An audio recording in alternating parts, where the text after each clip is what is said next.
vince dominando Khawat Farouk. جەواد فۆرۆغی وەرزشفانی کوردی ئەندام لە تیپی نیشتمانی نیشانشکانی ئێران یەکەم ڕۆژی یاریەکانی ئۆلمپیک توانی بە تۆمارکردنی ڕیکۆردێکی نوێی نیشانشکێنی یەکەم میدالیای زێڕی ئۆلمپیکی ئەم ساڵی تۆکیۆ بباتەوە.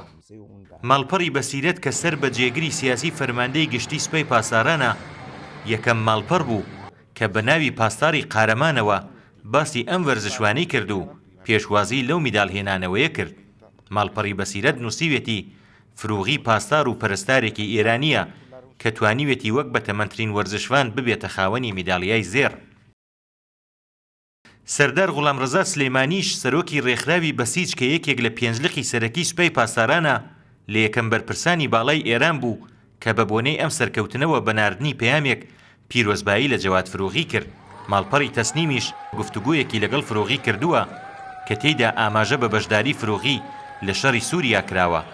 ئەو بە شانازیەوە باسی لەوە کردووە کە لە ساڵی 2013 تا 2015 لە سووریا لەگەڵ هێزەکانی ئێران و لەژێر فەرماندەیی سەردار هەمەدانیدا بووە کە دواتر لە شەڕی سووریادا کوژرا.